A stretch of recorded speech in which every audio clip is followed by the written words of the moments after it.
Je reviens d'une soirée avec Benoît Hamon au Palais des Congrès de Montreuil, à quelques jours du second tour des primaires de la gauche, et je fais un ensemble d'observations à son sujet. D'une part, le fait qu'effectivement, j'apprécie beaucoup son façon de travailler d'une certaine manière, et en même temps, j'ai des réserves sur un certain nombre de problèmes qu'il n'aborde pas avec la même lucidité. Alors qu'effectivement, il est raison de dire que le travail n'est plus le même, ne sera plus le même, que les conditions ne sont plus les mêmes, et qu'il a raison de dire aussi très justement que ce n'est pas parce qu'on travaille que l'on est heureux, et pas parce qu'il y a la croissance que c'est une bonne chose. Quelle croissance, quel travail? Mais ça, il a raison de poser la question. Alors que pour beaucoup d'autres, même à gauche, croissance tant mieux, travail tant mieux, ça n'a pas d'odeur. Bon. Lui, il se pose la question de savoir quel travail, quelle croissance. De ce côté-là, je suis tout à fait admiratif de son courage politique. En revanche, quand il parle de l'éducation, il me semble très faible, parce que, en réalité, il ne voit pas que c'est dans le domaine de l'éducation qu'il faut faire des économies, aussi bizarre que ça puisse paraître. Ce n'est pas dans ce domaine-là qu'il faut investir, c'est au contraire dans ce domaine-là qu'il faut économiser. Parce qu'on dépense de l'argent pour des enfants qui ne conviennent pas aux propos, qui n'ont pas le talent nécessaire. Et donc, par conséquent, pourquoi? C'est comme si vous aviez un jardin arrosé, il vaut mieux quand même arroser les plantes les plus riches, les plus prometteuses, celles qui sont les mieux capables de se vendre, notamment, et pas arroser n'importe comment, comme ça, tout le monde est arrosé, etc. D'ailleurs, le mot arroser, vous savez qu'on peut l'employer aussi sur le plan économique, on arrose. Donc cette espèce d'arrosage indifférencié me paraît très, très regrettable. Et M. Hamon est hostile à toute forme de sélection trop tôt, et moi je considère qu'au contraire, il faut sélectionner très très tôt. Ça peut paraître paradoxal, mais si on sélectionne très tôt, le poids des conditionnements socio-culturels sera beaucoup plus faible. Mais sélectionner très tôt, ça veut dire que les éléments les plus prometteurs, avant même l'âge de 4, 5, 6 ans, seront encadrés, seront séparés d'une certaine manière de leur milieu et seront formés dans des écoles d'excellence. Mais ces écoles d'excellence devront connaître les meilleures conditions, mais ça devra être réservé à ces écoles-là. Donc forcément, le budget sera beaucoup plus faible.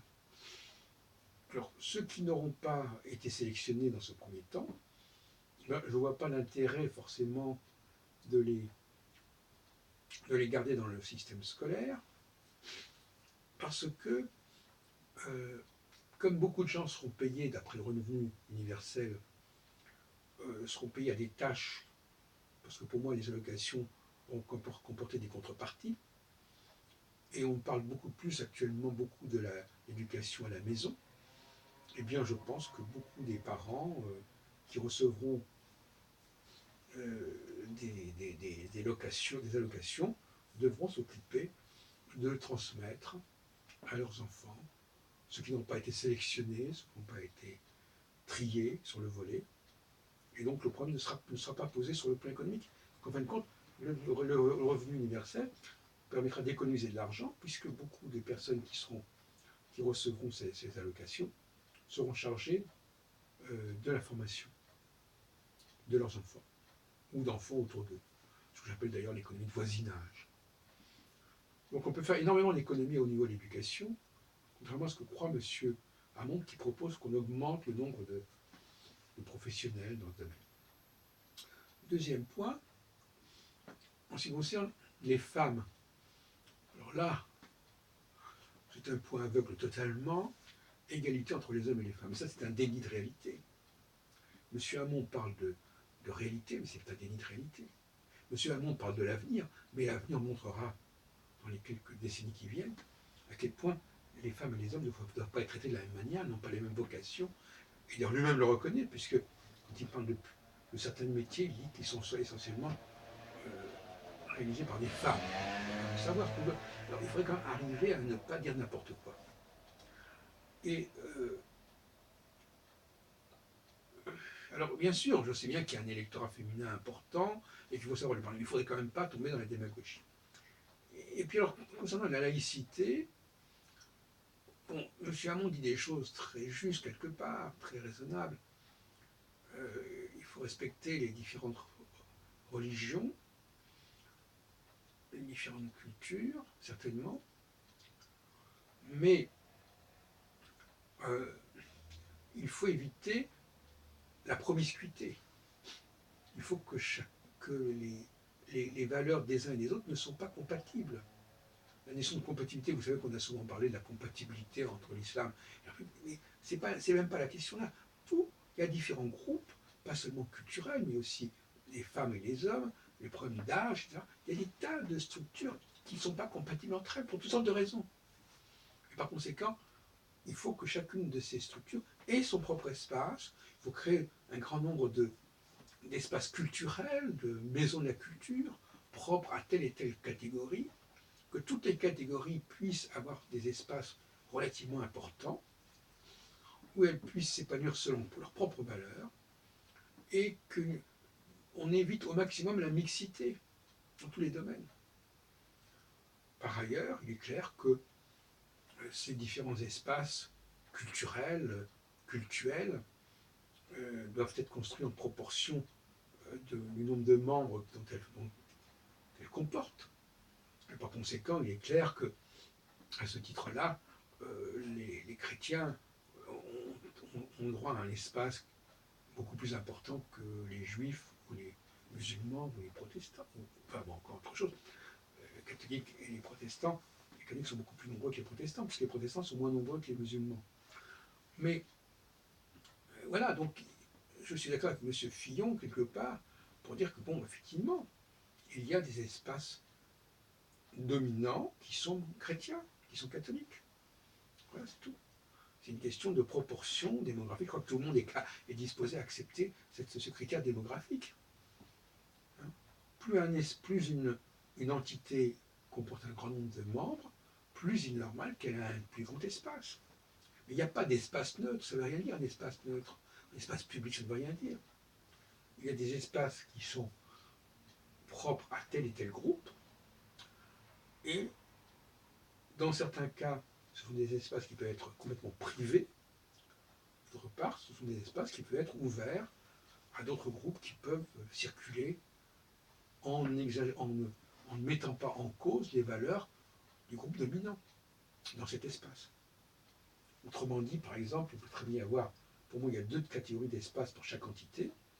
Un espace privé où seuls les juifs se retrouveraient, où seuls les musulmans se retrouveraient, où seule telle et telle catégorie se retrouverait. Et puis, il y aura un espace public qui serait celui des juifs, mais qui serait celui des juifs ouvert aux autres, visitable, ce qui serait celui des musulmans, oui, mais ouvert aux autres, qui serait celui des... Donc, pardon, dans chaque cas, il faudrait qu'il y ait l'entité ait un espace réservé et un espace ouvert.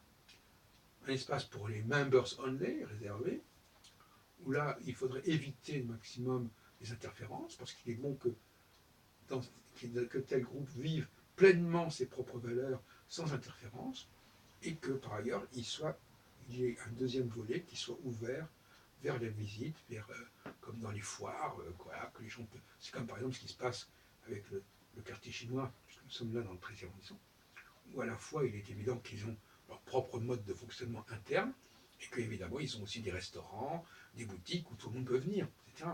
De la même façon qu'ils célèbrent leur fête du Nouvel An, ce qui sera bientôt le cas. Et puis d'un autre côté, bon, bah, tout le monde peut venir et assister à leur défilé, mais enfin c'est comme leur défilé à eux. Donc le 13e arrondissement est de ce point de vue-là un arrondissement tout à fait valable. Mais il faut que ce soit la même chose. Moi, j'ai rien contre l'idée de ghetto, à la limite, ça ne me gêne pas, il ne faut pas non plus. Moi, je diabolise pas les mots. Que les Juifs ont vécu parfois dans des conditions tout à fait souhaitables dans leur ghetto, que ce soit à Avignon, que ce soit à Venise, que ce soit même à Varsovie, que ce qu'il y a eu des pogroms. Qu'est-ce que c'est que le pogrom? C'est justement la contrepartie du ghetto, c'est évident. Quand on sait qu'il y a une communauté particulière, il y a des gens qui peuvent attaquer cette communauté. Mais le rôle de l'État, c'est évidemment de protéger ces différentes communautés les unes par rapport aux autres. C'est une évidence absolue. C'est là qu'il y a c'est absolument inconcevable que les communautés puissent s'attaquer mutuellement. On va dire qu'il n'y a absolument il y a aucune tolérance, il y a une tolérance zéro concernant les rapports entre les communautés. On n'a pas le droit de, on n'a pas le droit de pénétrer dans un espace communautaire particulier euh, qui doit être régi par des lois qui lui sont propres, par ça même, à la limite, par une législation qui lui soit propre. L'histoire d'un droit universel, ça ne m'intéresse pas. Un droit, je ne vois pas pourquoi il n'y aurait pas plusieurs formes de légalité, de pratiques juridiques, d'un groupe à un autre. Jusqu'à un certain point, ça ne me paraît pas complètement aberrant. Oui, je suis très libéral sur ce plan-là, beaucoup plus que M. Hamon. Et voilà, donc voilà les réserves que je voulais faire à propos de M. Hamon. Tu vois il est trop dans les généralités, voyez-vous. Et les généralités, c'est ruineux les généralités. Bref, de mettre en place des systèmes qui valent pour tout le monde, sous prétexte que tout le monde peut un jour devenir ceci et qu'on ne sait pas qui est qui quoi, etc. Je trouve ça insupportable. Alors, il a beaucoup insisté là-dessus. Il a dit oui, c'est pas normal que par exemple les élèves soient classés dès le départ, que les enfants d'employés, on les traite d'une certaine manière, les enfants de cadre. Mais c'est une réalité sociologique, c'est une pesanteur sociologique. C'est un fait. On n'est pas dans le déni de réalité, là non plus. Comme je l'ai dit, on peut effectivement euh, donner leur chance à des enfants très très jeunes, au niveau artistique, au niveau musical, au niveau tout ce qu'on voudra, mais ça doit se jouer à la maternelle, à la limite. Ou en tout cas au cours en école primaire. Les dons des enfants, on les voit tout de suite à ce moment-là. Bon. Donc les enfants qui sont vraiment doués, on leur donne ensuite une possibilité de continuer leurs études. Et puis ceux qui ne sont pas doués, bien tant pis. À ce moment-là, on rentre dans la logique du revenu universel d'existence, à savoir que ceux qui recevront des allocations, je parle des parents bien entendu, enfin des adultes qui recevront des allocations, auront une obligation de consacrer du temps à des tâches d'intérêt général. Eh bien, la première chose qui peut être valable, c'est tout simplement que les parents, euh, quand ils ont des enfants qui n'ont pas été sélectionnés pour être dans les filières d'excellence, que les parents dispensent cette éducation quand ils n'ont pas de travail. Et d'autre part, il n'est pas obligé que ce soit chaque parent par rapport à chaque enfant. Il faut créer des, des structures d'enseignement locales où les parents qui sont en allocation assurent des cours gratuitement. Ça soulagerait énormément l'éducation nationale. Voilà. Donc il y a des choses. Le revenu universel, c'est bien, mais il faut qu'il y ait des contreparties. À ce moment-là, c'est bien beaucoup plus acceptable. Si des tas de travaux peuvent être réalisés par les personnes qui sont allocataires, et notamment ce qu'on appelle l'intégration, ce que M. Hamon appelle le socle, apprendre à parler français, à lire le français, à avoir une certaine culture française, tout ça, ça peut être transmis par des adultes normalement cultivés, ça n'implique aucun professionnalisme particulier. Bon, effectivement, si on doit leur donner des automatismes de ce genre, n'importe qui peut les donner. Puisqu'on n'a plus cette obligation d'emploi, etc., rémunéré, bon, non. Et puis alors un dernier point qui me paraît important, sur lequel il ne faudrait pas non plus se tromper, c'est la notion d'austérité et de pauvreté. Il n'y a pas l'austérité, la pauvreté peuvent être des valeurs. suis désolé de le dire. Ça veut dire qu'on est obligé de chercher, au lieu d'acquérir des biens, on essaie d'avoir une richesse intérieure, on recherche à avoir une créativité intérieure. Ça ne passe pas par l'acquisition de biens, etc. Donc ça aussi, il faudrait aussi dédramatiser la question de la pauvreté. Si les gens peuvent tout simplement survivre et par ailleurs mener une activité intellectuelle, artistique, créatrice, sans, sans avoir des gros besoins, ça me paraît tout à fait souhaitable. Et d'autre part, il faudrait multiplier, bien entendu, toute forme de structure de restauration, d'alimentation sociale. C'est une évidence, là aussi. De la même façon que pour le logement, il faut aussi démocratiser le logement, faire que le fait d'avoir un toit ne soit pas une grande affaire.